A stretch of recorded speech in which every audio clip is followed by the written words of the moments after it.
రాహుల్ గాంధీ గారు కేంద్ర ప్రభుత్వం అమెరికాకి లొంగిపోయిందని, మోదీ సరెండర్ అని, మోదీ చెప్పినటువంటి అన్ని మాటలకి భారతదేశమే లొంగిపోయింది, భారతదేశం అమెరికా కలిసి ఇచ్చిందని మాట్లాడుతున్నారు. అలానే భారతదేశం ఎందుకు క్యాన్సిల్ చేసుకోలేదు అమెరికాతో ట్రేడ్ డీల్? అమెరికా సుప్రీంకోర్టు తీర్పు ఇచ్చిన తర్వాత అన్ని దేశాలు ట్రేడ్ డీల్ ని క్యాన్సిల్ చేసుకుంటున్నాయి, భారత్ మాత్రం ఎందుకు చేసుకోలేదు అని మాట్లాడుతుంది. ఈ విషయాలన్నింటిలోనూ మనం ఒక్కసారి చరిత్రలోకి వెళ్ళి విశ్లేషించే ప్రయత్నం చేద్దాం. భారతదేశాన్ని ఎవరు తాకట్టు పెట్టారు? భారతదేశ గౌరవం ఎవరు తగ్గించారు?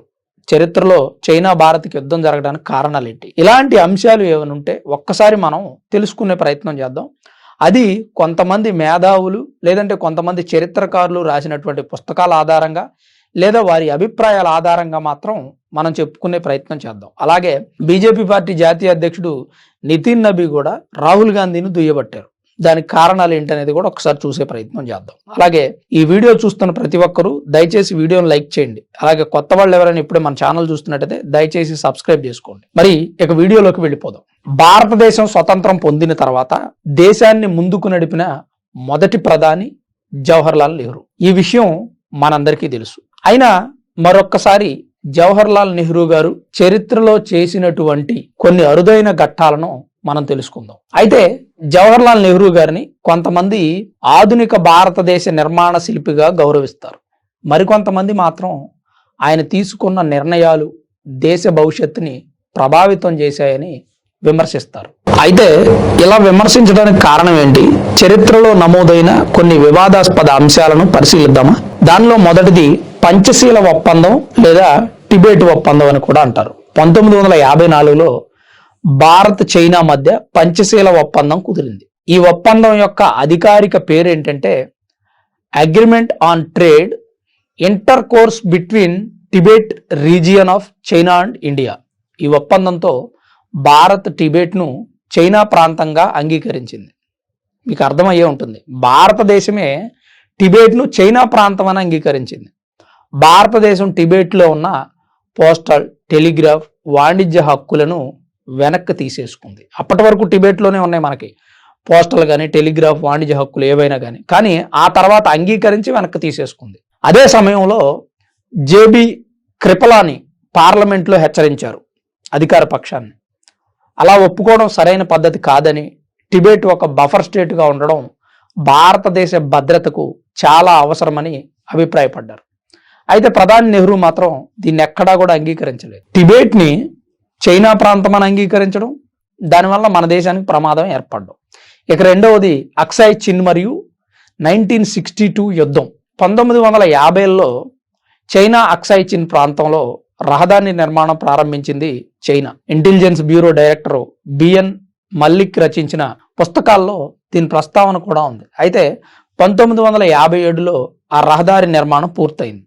1959లో పార్లమెంట్లో ఈ విషయాన్ని లేవనెత్తినప్పుడు చాలా లైట్ తీసుకుందంట అప్పటి అధికార పక్షం.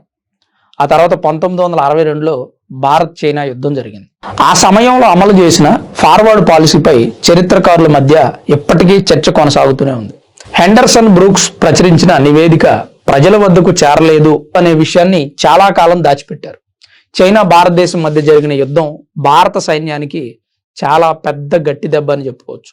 అయితే అదే సమయంలో దేశం రక్షణ రంగంలో అనేక సంస్కరణలు చేపట్టడానికి కారణమైందని కొందరు విశ్లేషకులు చెబుతున్నారు.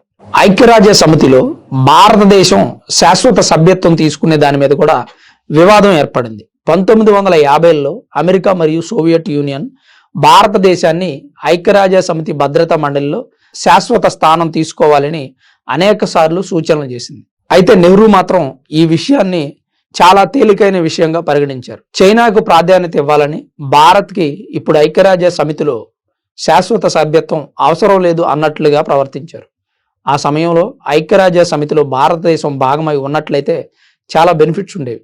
ఇప్పటికీ కూడా భారతదేశం ఐక్యరాజ్య సమితిలో శాశ్వత సభ్యత్వం పొందలేదు.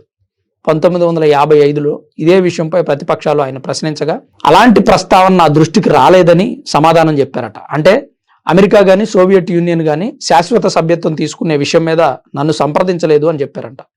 ఈ అంశంపై ఇప్పటికీ చరిత్రకారుల మధ్య విభిన్న అభిప్రాయాలు ఉన్నాయి. కొంతమంది దీన్ని మాజీ ప్రధాని నెహ్రూ వ్యూహాత్మక తప్పిదమని చెప్తారు. మరికొందరైతే అప్పటి జియోపాలిటికల్ పరిస్థితుల్లో ఈ నిర్ణయం తీసుకున్నారేమో అని సమర్థిస్తారు. ఆ తర్వాత ఇంకా ముఖ్యమైన అంశం కాశ్మీర్ బెరూబారి. కాశ్మీర్లో ప్రజాభిప్రాయాన్ని సేకరించేందుకు నెహ్రూ మేము సిద్ధంగా ఉన్నామని ప్రకటించారు. దీనివలన పాకిస్తాన్కు దౌత్య ప్రయోజనం చేకూరిందనే విమర్శలు కూడా ఉన్నాయి. అలాగే నెహ్రూ నూన్ ఒప్పందం ద్వారా బెరూబారి ప్రాంతాన్ని పాకిస్తాన్కి అప్పగించారు. అప్పట్లో ఈ ప్రాంతాన్ని పాకిస్తాన్కి అప్పగించడంపై వివాదం తలెత్తింది. అందుకని సుప్రీంకోర్టు అభిప్రాయాన్ని తీసుకొని భారత రాజ్యాంగ సవరణ ద్వారా అమలు చేశారట.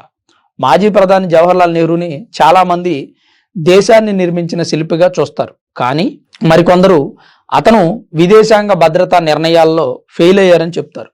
చరిత్రలో నాయకులను పూర్తి గొప్పవారిగా లేదా పూర్తి దోషులుగా చూడడం చాలా సులభం. కానీ నెహ్రూ గారి విషయంలో ఎలా చూడాలి, ఎలా మాట్లాడాలి అనేది మన అభిప్రాయానికే వదిలేశారు చరిత్రకారులు. చైనాకు లొంగిపోయి టిబెట్ని అప్పగించడం, ఐక్యరాజ్య సమితిలో భారతదేశానికి సభ్యత్వం తీసుకోకపోవడం, చైనా రహదారి నిర్మిస్తుంటే మౌనం వహించడం, దీనివల్ల చైనా భారత్కి యుద్ధం జరిగింది అనేటువంటి ఆరోపణలు కూడా ఉన్నాయి. భారత సైన్యం అనేక విధాలుగా నష్టపోయింది. ఇంకా అనేక అంశాలను మనం పరిగణలోకి తీసుకుంటే రాహుల్ గాంధీ కుటుంబం మొదటి నుంచి విదేశాల వద్ద భారతదేశ గౌరవాన్ని, భారతదేశ ఆర్థిక వ్యవస్థని తాకట్టు పెట్టి ప్రపంచంలోనే అతిపెద్ద ప్రజాస్వామ్యం భారతదేశం, ఇలాంటి భారతదేశాన్ని వారసత్వ రాజకీయాలకు పరిమితం చేసి వారి కుటుంబ సభ్యులు పాలించాలి అనే విధంగా ప్రొజెక్ట్ చేసుకున్నటువంటి వ్యక్తులు. సాధారణ వ్యక్తులు దేశాన్ని పరిపాలిస్తే భరించలేక చరిత్రను దాచిపెట్టి వారిపై బురద జల్లే ప్రయత్నం చేస్తున్నారని బీజేపీ నేతలు ఆరోపిస్తున్నారు. అలాగే రాజీవ్ గాంధీ ఫౌండేషన్కు చైనా నుంచి ఫండ్స్ వచ్చేవని బీజేపీ జాతీయ అధ్యక్షులు నితిన్ నబీ కూడా పేర్కొంటున్నారు.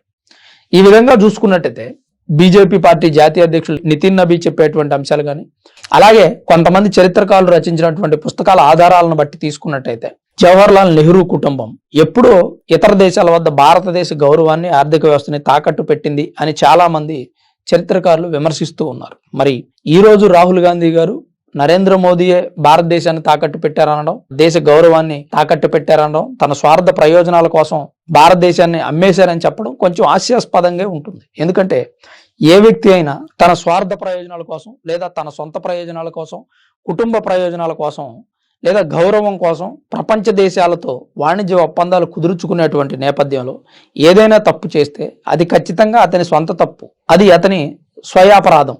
కానీ ఇప్పుడు కేంద్ర ప్రభుత్వం చేస్తున్నటువంటి వాణిజ్య ఒప్పందాలను మనం ఒకసారి పరిశీలించినట్టయితే దేశ ఆర్థిక వ్యవస్థకి ప్రయోజనాలు చేకూరేటువంటి అనేక అంశాలను పరిగణలోకి తీసుకోవడం జరిగింది. అందుకని ట్రంప్ అనే వ్యక్తి 25% ఉన్న టారిఫ్లు 50% విధించిన, 50% ఉన్న టారిఫ్లు 18% చేసిన, 18%ని అమెరికా సుప్రీంకోర్టు 10% చేసిన మనం ఈరోజు స్థిరంగానే ఉన్నాం. ఎక్కడా కూడా ఆర్భాటాలకు పోలేదు.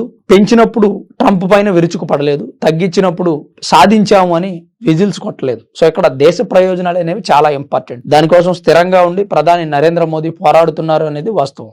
మరి రాహుల్ గాంధీ గారు చేస్తున్నటువంటి విమర్శల గురించి బీజేపీ అయితే గట్టి కౌంటర్ ఇస్తుంది. మరి బీజేపీ పార్టీ, కాంగ్రెస్ పార్టీ మధ్య నడుస్తున్నటువంటి ఈ వివాదాలు లేదా టారిఫ్ వివాదాలు, అమెరికాకు లొంగిపోయారు అనేటువంటి మాటలు, మోదీ సరెండర్ అనేటువంటి మాటలు, లేదా ఏఐ సమ్మిట్లో అర్ధనగ్న ప్రదర్శనలు చేసి ఆ ఏఐ సమ్మిట్కి విఘాతం కలిగించాలని కాంగ్రెస్ పార్టీ నేతలు చేసినటువంటి కార్యక్రమం గురించి మీ అభిప్రాయాన్ని కామెంట్ రూపంలో తప్పకుండా తెలియజేయండి. అలాగే చరిత్రకారులు చరిత్రలో దాచినటువంటి అంశాల గురించి మీరేదైనా సలహాలు, సూచనలు ఇవ్వాలనుకుంటే కామెంట్ రూపంలో తప్పకుండా తెలియజేయండి. Thanks for watching this video. This is Ram signing off sunburn studios.